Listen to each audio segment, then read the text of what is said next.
Hey everybody, welcome to Ed and Ken's mini podcast. Hope you're all having a wonderful holiday season so far. I know that in our area, Ed, we've gotten some snow, first big substantial snowfall of the year, 5 or 6 inches. I know that's in some places that's just a dusting, and I know in where you're at that would be catastrophic. It's Yeah, all you know what? relative. I thought we got snow down here, but it just happened to be some sand blew on the road. So, Yeah, yeah, yeah. I'm I'm sure you're jacked up, glad man. you I've got my Pop coffee cup. I've got my Yeah. Papa Smurf blue methylene tongue, lips, and mouth.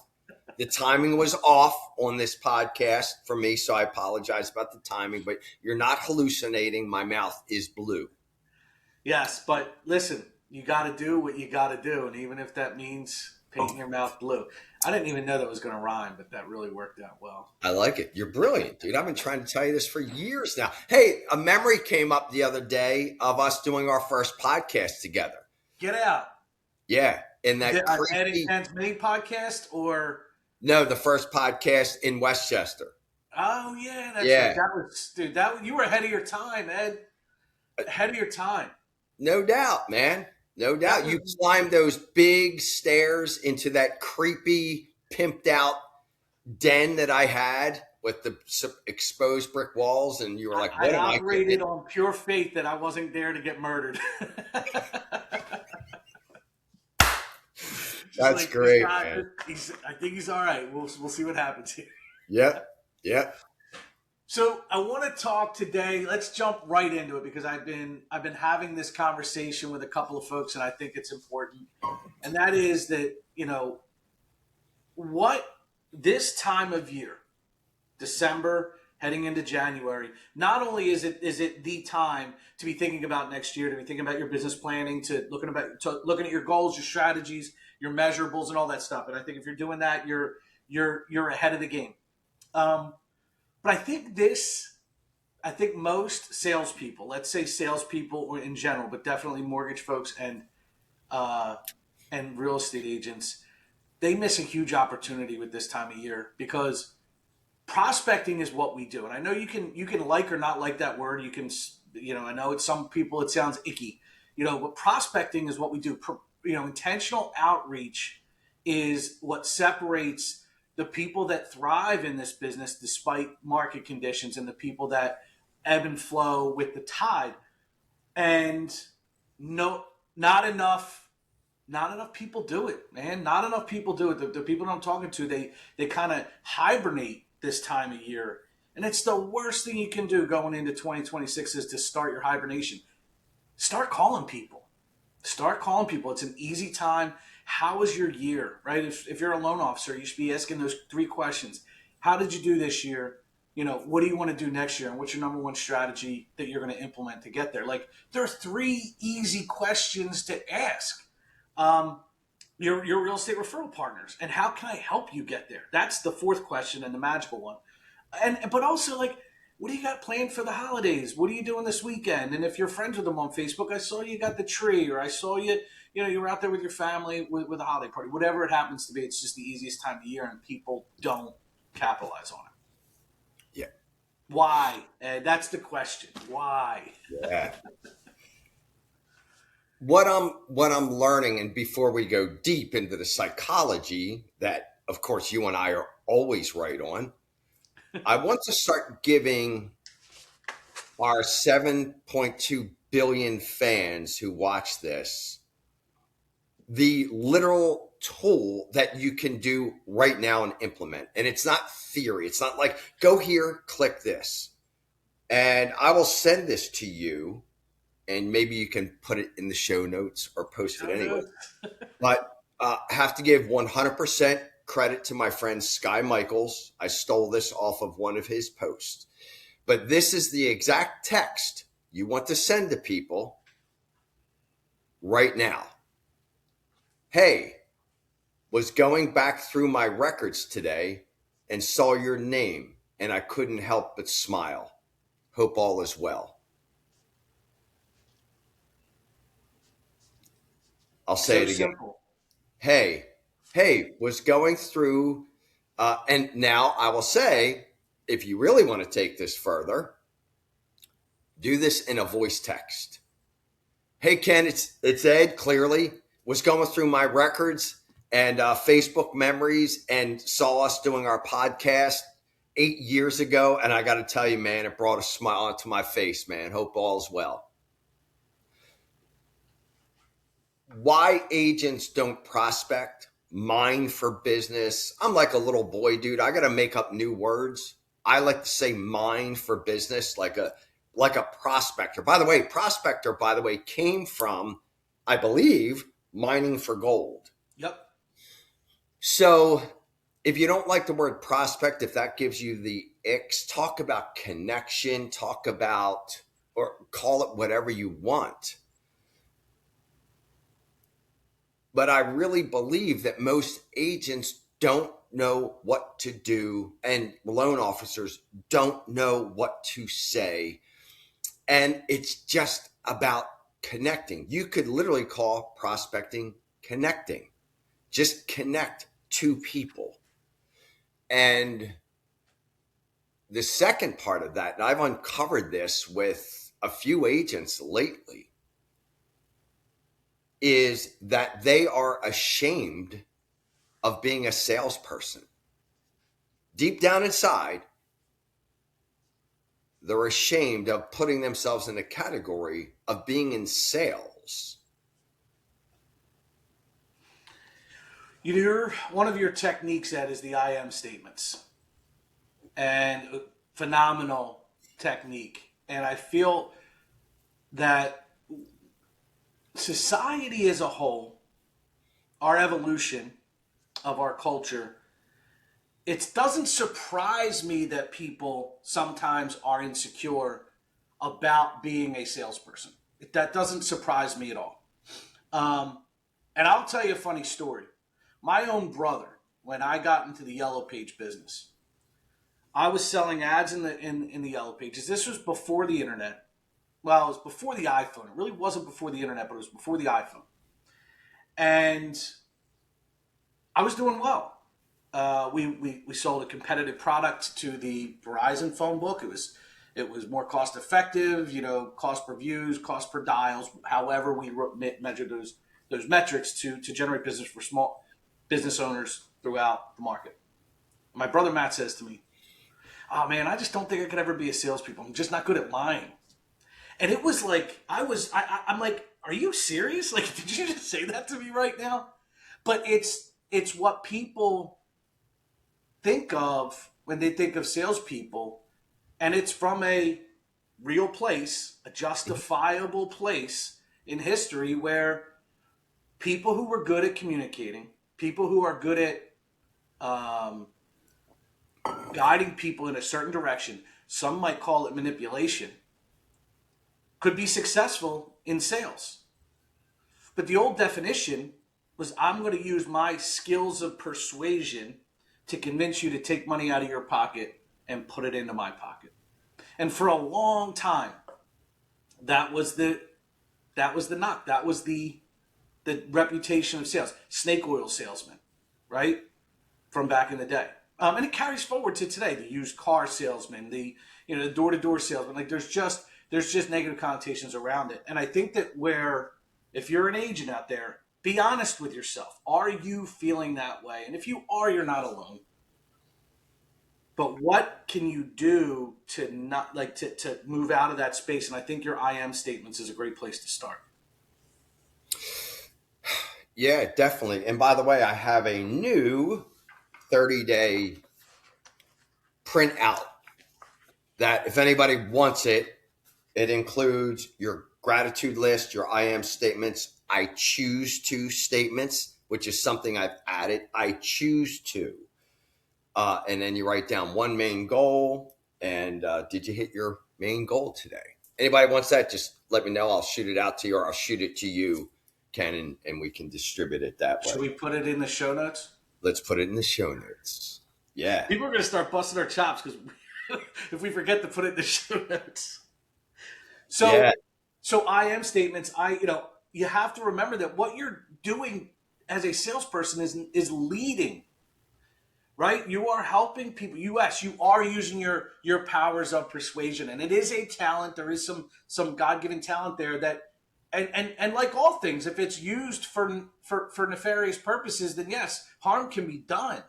But if Mhm. you're pure of heart, if you know that what you want is what's best for the person and not what's best for you, then you really have an opportunity to do good work by helping people get out of their own way, by reminding them of what's important, by uncovering their fears and helping them overcome their fears. Like that's what we do as salespeople, Yeah. and I think that's pretty honorable.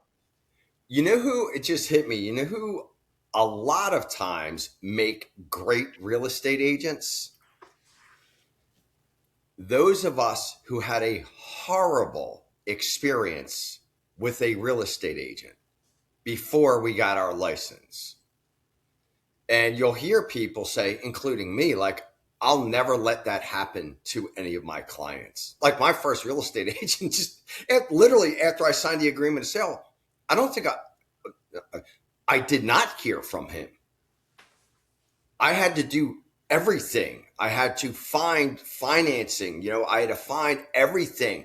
He even had me waive the mortgage contingency. I didn't know what I was doing until I found out, like, dude, if you don't get a mortgage, like, you lost your down payment. So when there's a couple things. I believe real estate agents that don't market, prospect, put their business out there, it's for a couple reasons. Number one, they're just not, they know deep down inside they're not qualified. They don't know the agreement of sale. They don't know the market. They're not confident in themselves at all.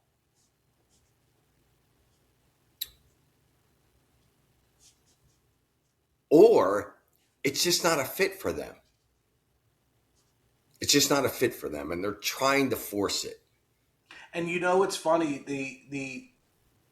the cycle, the unfortunate cycle is that if you're not doing well, you start to even question your own motives, and you start to wonder, am I operating in my integrity if I'm forcing someone to waive something that they shouldn't because you're trying to get paid. And that's where honestly you really have to look yourself in the mirror and be grounded, be honest with yourself in those areas, and always, always, always do what's right for the customer. Do what's right for the customer, and it will always come back to you. That the one time where you make that selfish, you persuade from a selfish place. You should feel that lack of integrity, right? That's natural. If you don't, you're a sociopath, Yep. right? So it's good that if at times you feel it, just make sure you address it, and you always do what's in the best interest of the customer. And that just doesn't mean, like, sometimes putting together a better process. Sometimes that means improving your systems, because improving your systems is what's best for the customer. Improving your systems diminishes stress. You don't want your customers stressed out. To your point, you never want this to happen to one of your ever again, right? You had a bad experience. I've gotten mortgages over the years, and lines of credit, and there are times where in previous companies where I would go outside my company to get a mortgage, and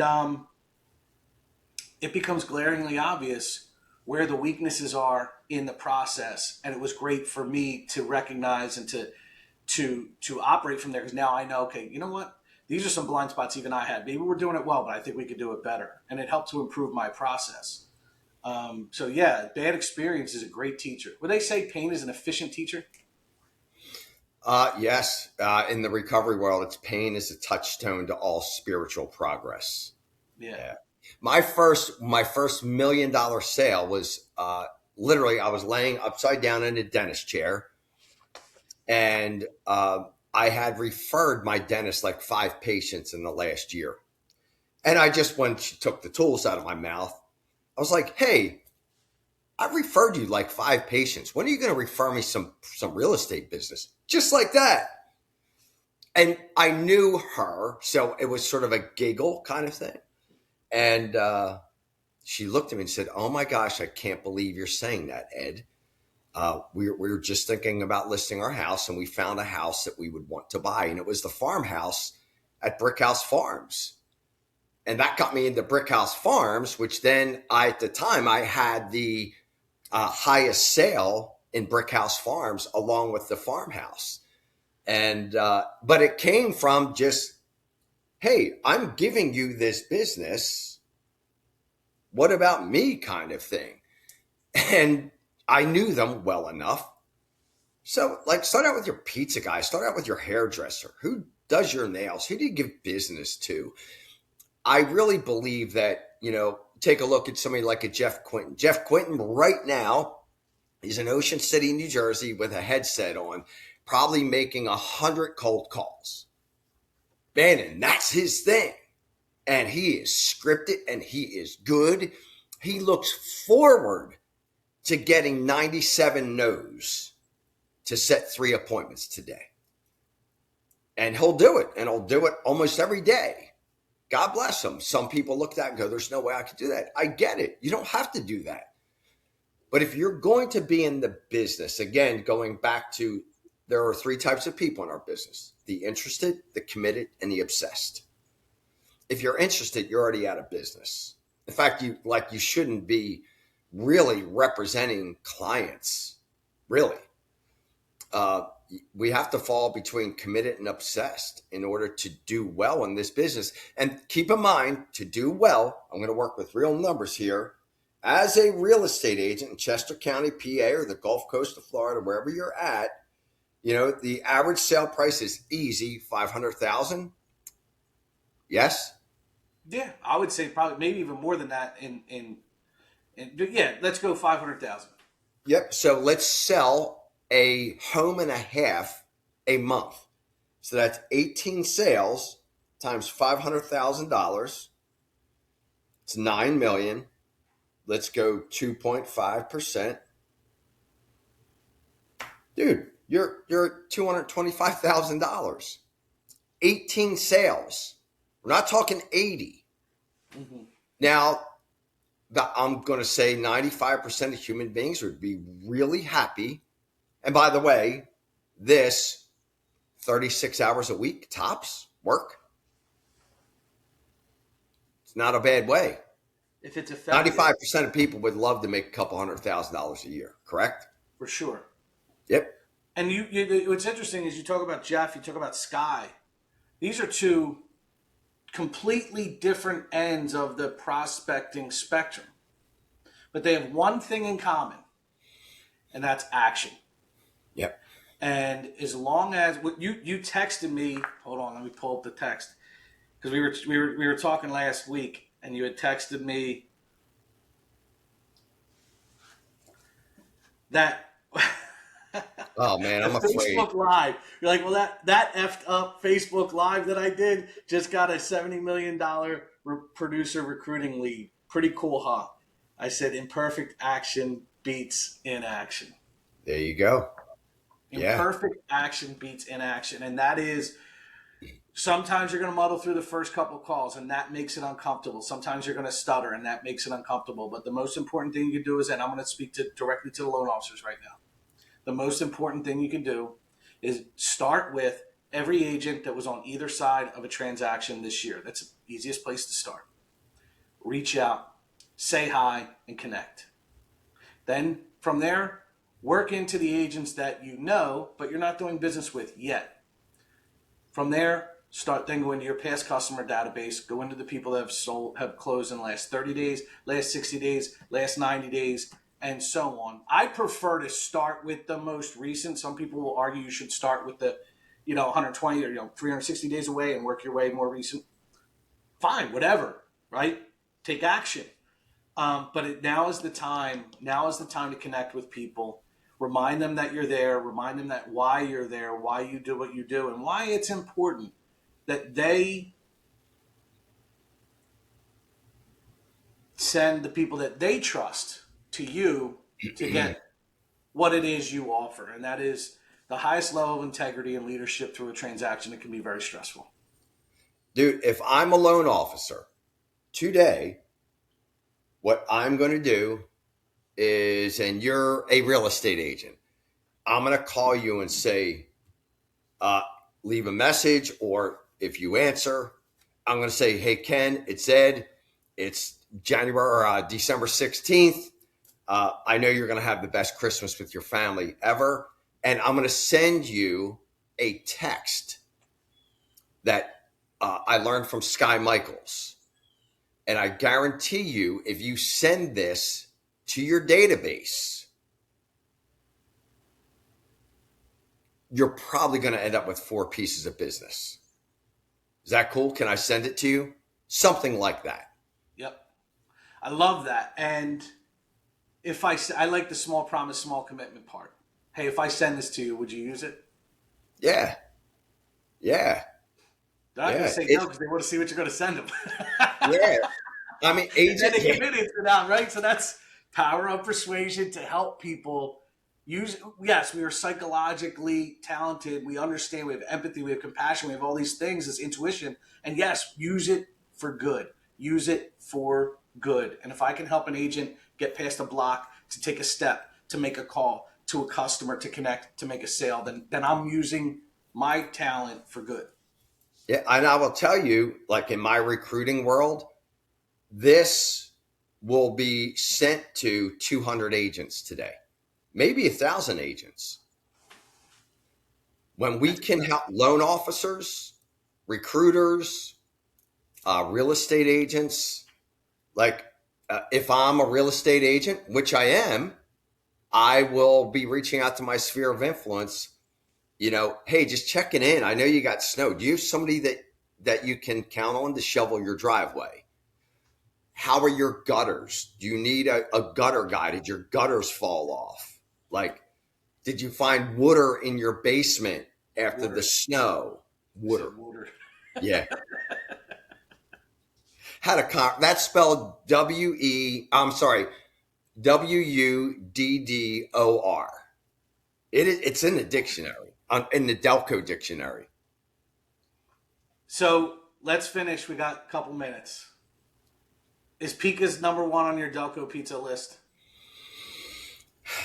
Okay, so when I come to Philly now, guess where I go to get pizza right away? Pizza Westchester. No, it's only because I've been eating it since I was 5 years old. Drexel Hill Pizza, small plain, well done, and I eat it in my car as soon as I get it. It's not the best pizza, but it is. I'm so emotionally Yeah. attached to it. So that's where I go.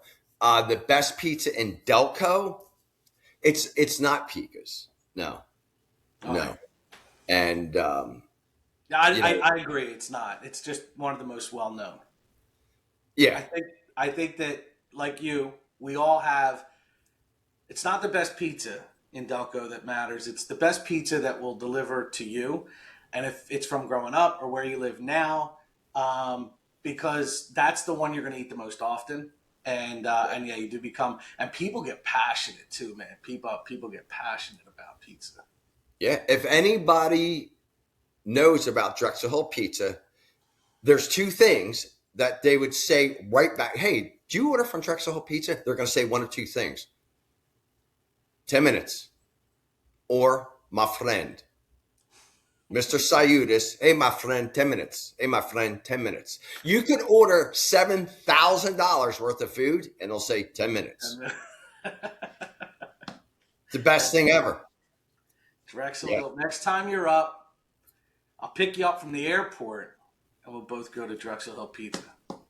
But here's the deal. It's small, plain, well done. You cannot, no toppings. You'll mess it all up. Then we'll drive over to Leandro's, and I'll show you what real pizza tastes like. I got to go to Pizza Westchester, dude. I hear good things. I haven't been there. I'm dying. I hear good things. But Leandro's was my pizza growing up, 69th Street in Upper Darby. It was like $1.80 for a slice and a Coke, and it was my childhood, dude. It was my childhood. I'll tell you, I really feel bad for those who haven't grown up in Delco to miss these conversations Yeah. of like my kids, even my kids. Like I'll send them a picture of Drexel Hill pizza, and they'll literally say, "Did you get a black cherry soda with that?" Of course Yeah. I did. Haven't I trained you? You cannot have a small plain well done without a Frank's black cherry Wisnik. Do people in Wisconsin like argue over who's got the best cheddar? Like I don't know, is that a thing? What's Wisconsin? Well put. Well put. All right, folks. If you're still here, minute 25, 40 seconds, and you hear my dog barking in the background, God bless you for sticking around. Go prospect, go connect, go make the calls. Abundant action will equal abundant results. Just go do it. Ed's talking about 1,000 text messages. In fact, I want everybody to reach out to Ed and ask him how many texts he sent today, and let's hold Ed accountable. By the way, real estate agents, my average referral price is $842,000. You might want to be a referral partner of mine. I don't list and sell real estate, but I refer real estate out. You might want to connect with me. Love it, man. Love it. All right, well, listen, enjoy your week. Enjoy that beautiful sunshine and that warm weather while we get above freezing, hopefully by Friday. Peace, Ed.